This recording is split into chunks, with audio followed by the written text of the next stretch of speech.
Cette année, à l'occasion du festival Livre à vous, nous avons la chance de recevoir l'auteur Vincent Villeminot. Et il est fantastique. Ah bon? Il écrit des choses qui font peur? Oui, mais pas seulement. Il est fantastique au sens où il embarque le lecteur dans une histoire dont on ne sait jamais où elle va nous mener. Comme Les Pluies et le copain de la fille du tueur. Ça parle de quoi? Les Pluies, c'est une histoire d'aventure, de suspense et aussi d'amour, dans laquelle nous suivons un groupe d'adolescents qui essaient de survivre après un déluge. Un déluge? Oui, figure-toi que dans l'histoire, ça fait 8 mois qu'il pleut sans arrêt. Alors forcément, les fleuves débordent et il y a des grosses vagues. Ah ouais, comme dans ce film catastrophe là. Oui, un peu, sauf qu'ici la mer va tout recouvrir. Et les survivants vont se réfugier sur des bateaux, et notamment sur un gros paquebot. Il va couler? Décidément, tu regardes trop de films. Mais l'aventure va se poursuivre avec des pirates et des îlots déserts où l'on vit façon Robinson Crusoe. Ils vont parler à Wilson? Tu me fatigues. Sais-tu quelle est la plus grande frayeur de Vincent Villeminot? De mal écrire? Mais non, ce sont les requins, et il y en a dans l'histoire.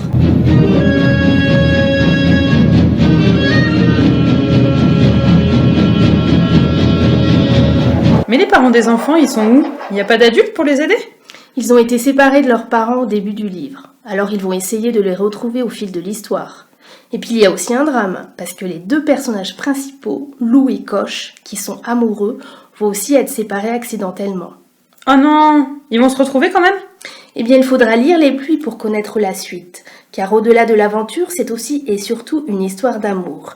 Car Coche a promis à Lou, le jour où il l'embrassera pour la première fois, sera le jour où il s'arrêtera de pleuvoir. Ouah, c'est trop beau! Oui, je sais, et c'est à découvrir en 2 tomes aux éditions Fleurus. Et le copain de la fille du tueur, est-ce que c'est aussi un roman d'aventure? Non, c'est l'histoire de Charles, élève d'un pensionnat pour gosses de riches. Mais je connais ça, c'est comme dans le cercle des poètes disparus. Un peu, mais c'est plutôt à la Gossip Girl avec grosse fortune et gros orgueil. Charles rencontre Touki, fils de dictateur africain, et le duo va vite devenir infernal.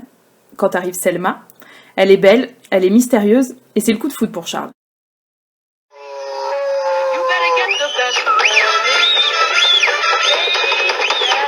Sauf que Selma est aussi la fille d'un narcotrafiquant mexicain. Mais je connais ça, c'est comme dans la guerre des cartels. La fille d'un baron de la drogue mexicaine se fait enlever et tout. Un peu, ouais. Et elle est aussi télépathe. Comme le vampire là. Ouais, c'est ça. En peu de temps, Selma prend de la place dans la vie des deux garçons, au point de tous devenir inséparables. Mais comme on le sait, jamais rien n'est simple pour les ados dans les livres de Vincent. La question est donc, Selma est-elle en danger? Est-elle protégée? Et surtout, quand arrive le tueur? Réponse dans le roman de Vincent Villeminot, aux éditions Nathan.